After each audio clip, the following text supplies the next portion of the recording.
Hi hello friends, എല്ലാ കൂട്ടുകാർക്കും ഇന്നത്തെ റിവ്യൂയിലേക്ക് സ്വാഗതം. അങ്ങനെ നമ്മുടെ കല്യാണിയുടെ അരികിലേക്കായിട്ട് പ്രകാശൻ സ്വന്തം അമ്മയെ കൊണ്ട് ആക്കുകയാണ്. ഇന്നാ നീ എൻ്റെ അമ്മയെ സ്വന്തമാക്കിയില്ലേ എന്നൊക്കെ ചോദിക്കുന്നുണ്ട് പ്രകാശൻ.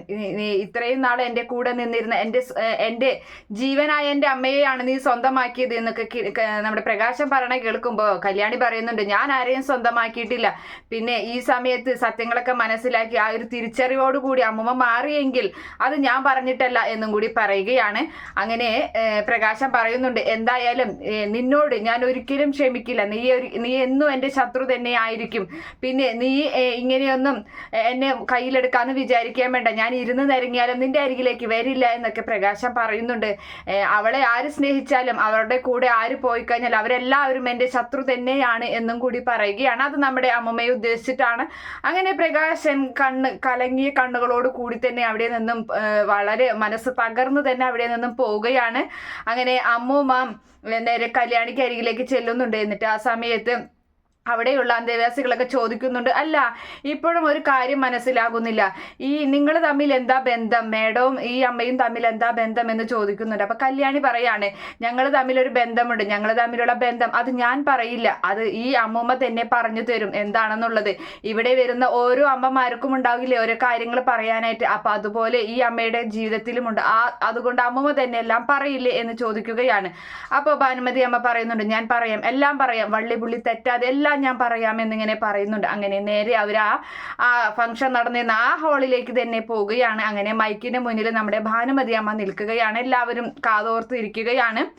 എന്താണ് ഭാനുമതി അമ്മയ്ക്ക് പറയാനുള്ളത്, കല്യാണിയും ഭാനുമതി അമ്മയും തമ്മിൽ എന്ത് ബന്ധമാണെന്നറിയാൻ എല്ലാവരും ആകാംക്ഷയോട് നിൽക്കുന്നുണ്ട്. കല്യാണിയാണെങ്കിൽ അരികിൽ ഇങ്ങനെ നിൽക്കുകയാണ്.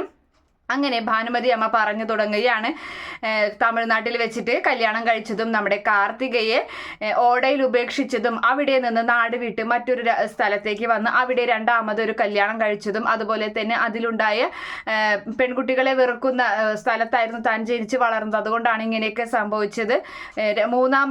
രണ്ടാമത് കല്യാണം കഴിച്ചതിൽ മൂന്നാമതൊരു കുട്ടിയുണ്ടായി, അത് മാത്രമാണ് ഒരു ആൺകുഞ്ഞായത്, ബാക്കി രണ്ടും പെൺകുഞ്ഞായിരുന്നു.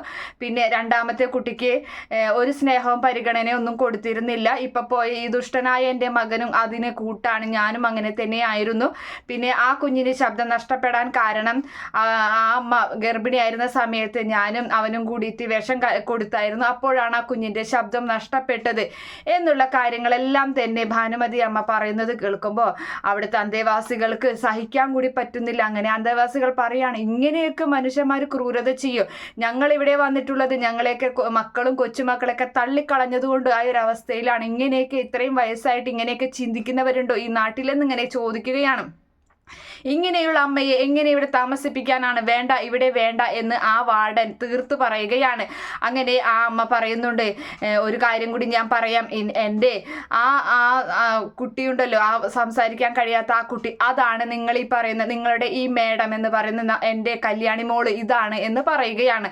അത് കേട്ട് എല്ലാവരും ഞെട്ടുകയാണ്. അങ്ങനെ നേരെ കല്യാണിയുടെ അരികിലേക്ക് അമ്മൂമ്മ ചെന്നിട്ട് പറയുന്നുണ്ട്, മോളെ എന്നോട് ക്ഷമിക്കണം, മോളുടെ മുന്നിൽ നിൽക്കാനുള്ള യോഗ്യത പോലും എനിക്കില്ല, എന്നോട് ക്ഷമിക്കുമോ മോളെ എന്നും ചോദിച്ചിങ്ങനെ നിൽക്കുമ്പോൾ നേരെ ചെന്ന് കെട്ടിപ്പിടിക്കുകയാണ് കല്യാണിയെ. കല്യാണിയാണെങ്കിൽ തൻ്റെ അമ്മൂമ്മയുടെ കണ്ണുനീര് കണ്ടിട്ട് ചേർത്ത് പിടിക്കുകയും ചെയ്യുന്നുണ്ട്. അങ്ങനെ അതിനുശേഷം അന്തേവാസികൾ പറയുന്നുണ്ട്, ഇങ്ങനെ ഒരു ദുഷ്ടയായ സ്ത്രീയെ ഇവിടെ താമസിപ്പിക്കണോ എന്നൊക്കെ ഇങ്ങനെ ചോദിക്കുകയാണ്.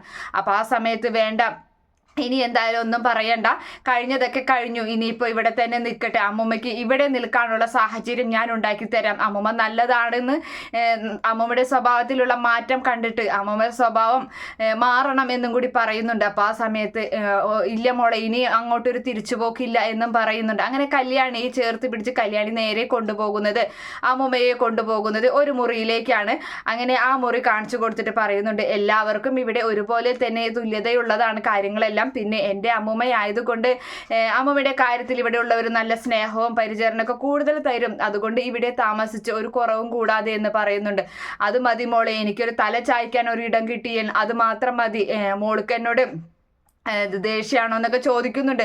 ഇല്ല അമ്മൂമ്മ കഴിഞ്ഞതൊക്കെ മറന്നോ ഇനി എന്നിങ്ങനെ പറയുന്ന സമയത്ത് മോളെ നോക്കിക്കോ, എന്തായാലും അവൻ മോളുടെ അച്ഛൻ മോളുടെ തണലിൽ വന്ന് നിൽക്കും, അത് ഉറപ്പണം. അവൻ മോളുടെ കാരുണ്യത്തിനായി അവൻ കൈ നീട്ടേണ്ടി വരും, അത് ഉറപ്പുള്ള കാര്യം തന്നെയാണ്. മോള് സമാധാനപ്പെടുന്ന അങ്ങനെയുള്ള കാര്യങ്ങളൊക്കെ തന്നെ അമ്മൂമ്മ പറഞ്ഞു കൊടുക്കുകയാണ്.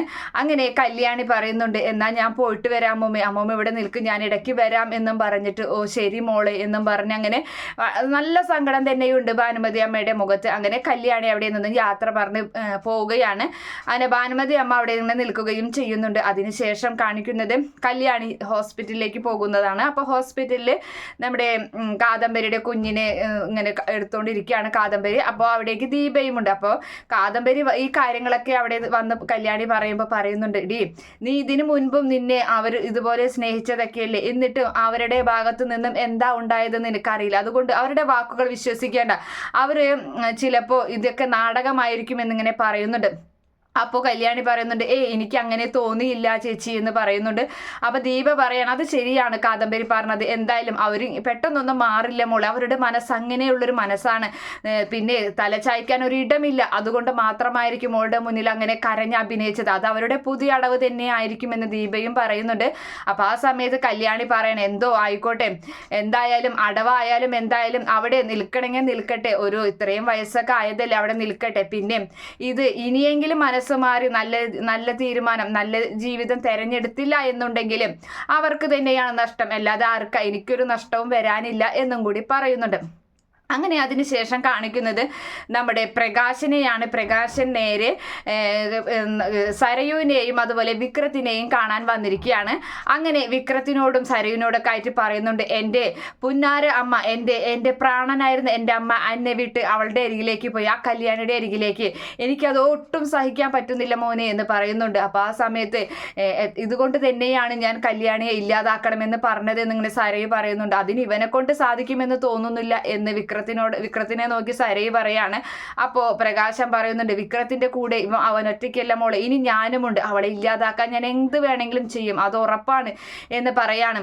അതല്ല ഇപ്പോഴത്തെ അവസ്ഥ എന്ന് പറഞ്ഞാൽ തല ചായ്ക്കാൻ ഒരിട പോലും ഇല്ല, അതാണ് ഇപ്പോഴത്തെ അവസ്ഥ എന്ന് പറയുമ്പോൾ സരയു പറയുന്നുണ്ട്, അതിനെക്കുറിച്ച് ആലോചിച്ച് വിഷമിക്കൊന്നും വേണ്ട, ഒരു മുറിയോ ഒരു ചെറിയൊരു വീടോ അതെന്തായാലും നിങ്ങൾ എത്രയും വേഗം നോക്കിക്കോ, എന്നിട്ട് അതിൽ താമസം തുടങ്ങിക്കോ, അതിന് വേണ്ട പൈസയൊക്കെ ഞാൻ തരാം എന്നിങ്ങനെ പറയുമ്പോൾ അത് ചെറിയൊരു ആശ്വാസമാകുന്നുണ്ട്.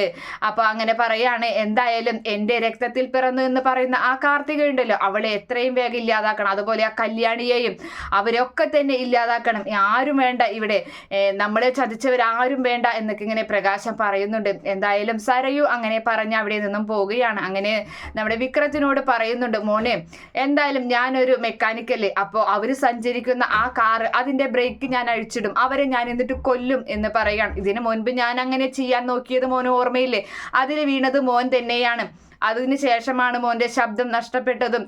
അപ്പോൾ അതുകൊണ്ട് തന്നെ ഇനിയും അങ്ങനെയുള്ള കാര്യങ്ങൾ ഞാൻ ചെയ്യും, അന്ന് തുടങ്ങിയ കഷ്ടകാലമാണ്, അന്നും ഇന്നും എന്നും നമുക്ക് കഷ്ടകാലമാണ്, അതിൽ നിന്ന് നമുക്കൊരു മോചനം വേണം എന്നൊക്കെ ഇങ്ങനെ പ്രകാശൻ വിക്രത്തിനോട് പറയുന്നുണ്ട്.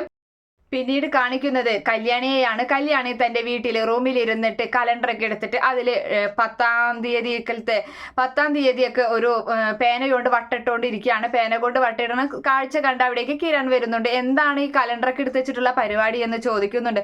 അപ്പോൾ ആ സമയത്ത് ഈ ദിവസം കിരണേട്ടൻ അറിയില്ലേ എന്ന് ചോദിക്കുകയാണ്. ഓ 10-ാം തീയതി എൻ്റെ പിറന്നാളില് എന്നിങ്ങനെ പറയുന്നുണ്ട്. അതെ, അത് നീ ഓർത്തു വെച്ചിട്ടുണ്ട്, ഞാൻ എന്നെക്കാളും കൂടുതൽ കിരണേട്ടൻ്റെ അമ്മ തന്നെയാണ് ഓർത്തു വെച്ചിട്ടുള്ളത്. അപ്പോൾ അങ്ങനെ ഒരു സെലിബ്രേഷൻ നമുക്ക് നടത്തണം എന്ന് കല്യാണി പറയുന്നുണ്ട്.